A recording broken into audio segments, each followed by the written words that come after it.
Remember the partlines that we designed at Portal Frame Generator and that we have been avoiding for some time in some of our models? Now it's the time to insert this CYPE-200 in our Strubeam Steel model, since we want to have the entire model for the detailing.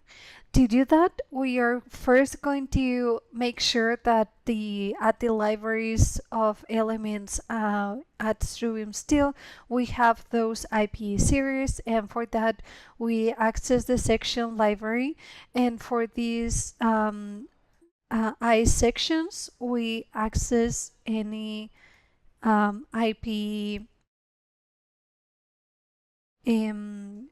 library, and we add it to the elements available at Strubeam Steel, because even though we have brought all the bars from the workflow from Portal Frame, then on CYPE-3D, and this is why we have all the bars that we have right now inserted. Just note that we could have inserted all of them if we were not interested in the analysis of the structure. We could have started from the very scratch here at Strubeam Steel, and we could have started adding some grids, which we're going to do in some sections. So let's do that. Let's add the partlines, and let's see how to insert some things here at Strubeam Steel.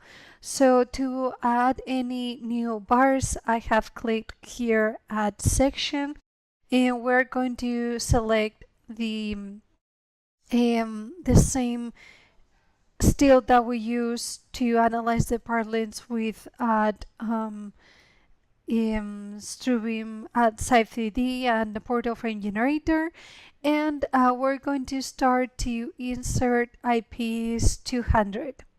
And to do so, we're going to come as close as possible to this beam. We're going to, here in the work area, it says force elevation of the 3D. I'm not going to force any elevation. I'm going to try to snap this corner of this section and snap the opposite one.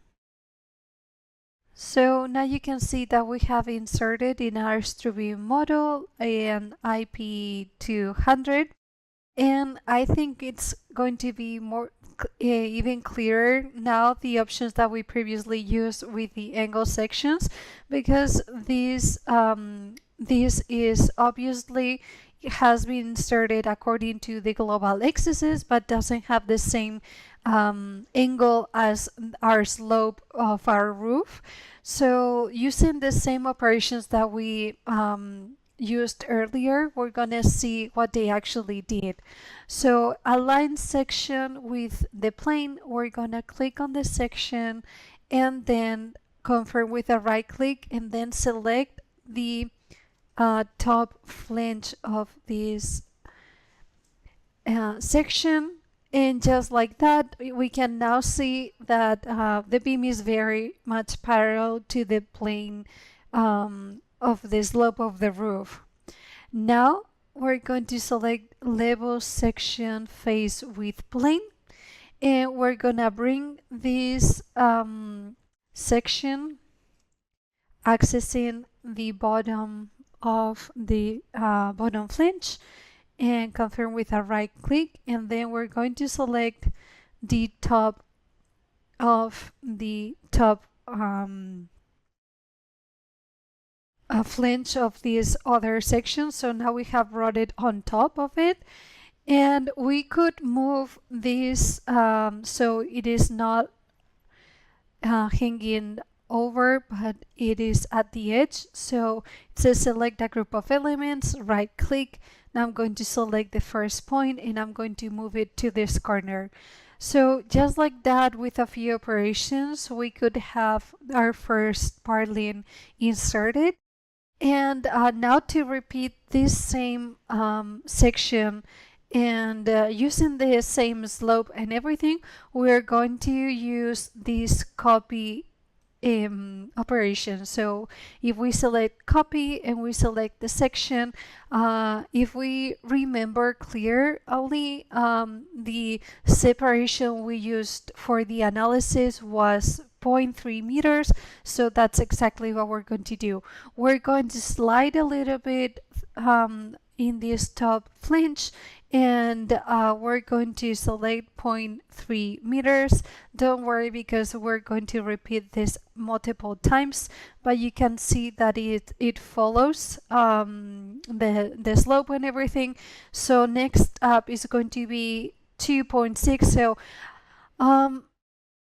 if you are able to tell, there's a send clock symbol that is that means in the object snap the nearest. This symbol is being snapped whenever I slide down the edge of this flange, and when I select here, I can insert the distance, this time 2.6. Next one is going to be 3.9.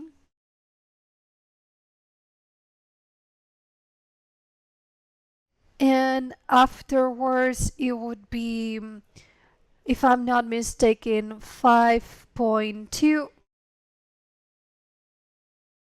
So again, sliding and making sure we snap the nearest of this top flange. We're going to set 5 point, said it was 5.2,